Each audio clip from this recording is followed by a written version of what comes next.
लु अब आयो च्याउ है। यो सिजनको यो चाहिँ मेरो पहिलो फर्स्ट च्याउ खाएको है।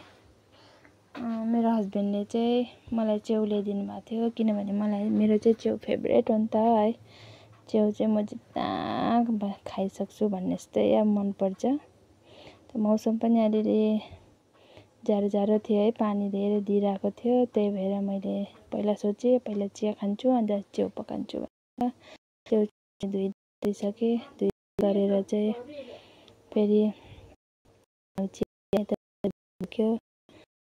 रेडी भइसकेपछि चाहिँ चिया खान्छु आरामसे। त्यहाँदेखि फेरि च्याउ मजाले बनाएर भातसँग खान्छु भनेर सोचेँ है। अन्त चिया खाएँ। अन्त मेरो बहिनीले पनि चिया खाँदैछ है, नन्द बहिनीले। अन्त च्याउलाई चाहिँ यसरी मैले केलाउँदै गएँ।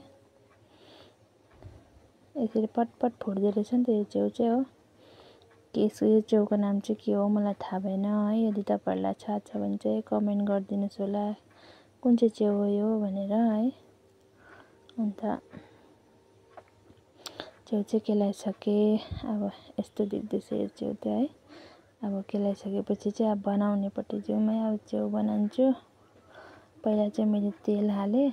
तेल आफ्नो अन्दाजले कति च्याउ छ त्यही अनुसार तेल हालेँ।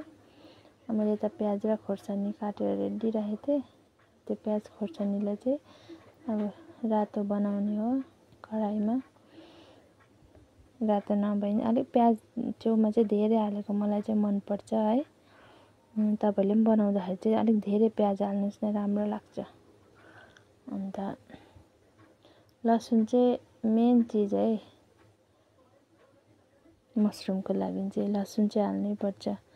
अब आमाहरूले भन्नुहुन्थ्यो है, अब भुइँमा फलेको च्याउ कोही बेला साँपहरूको विष परेको हुन्छ, त्यही भएर अगर लसुन हाल्नुभयो भने चाहिँ त्यो साँपको विषहरू जान्छ भन्नुहुन्थ्यो है। त्यही भएर लसुन चाहिँ मेन चिज हो है। त्यही लसुन चाहिँ अलिक धेरै हाल्नुपर्छ। लसुन पनि मैले साइडमा काटेर राखेको छु।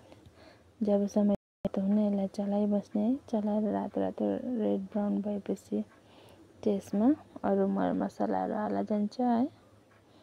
र प्याज पनि रातो रातो हुन लागिसक्यो।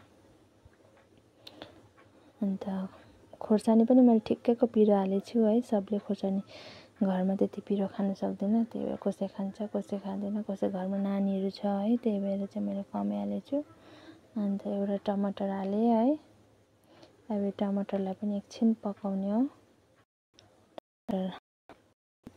जिन्जर त्यसको बाद त्यसमा हल्दी हालेँ। अन्त त्यहाँ नुन पनि हालिदिएँ है। अन्त च्याउ चाहिँ अब धेरै देख्छ, पकाउँदाखेरि चाहिँ कम्ती हुन्छ।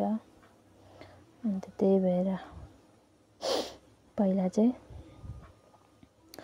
नुन चाहिँ एकदम ज्यादा छ भनेर नहाल्नुहोस् है, कम्ती नै हाल्नुहोस् पहिला। बरु पछाडि लागेन भने चाहिँ तपाईँले फेरि हाल्दा मिल्छ। ज्यादा भइसकेपछि चाहिँ मिल्दैन नि त, त्यही भएर कमै हाल्नुहोस् है। टमाटरलाई एकछिन गलाइन्जेल पकाउने हो।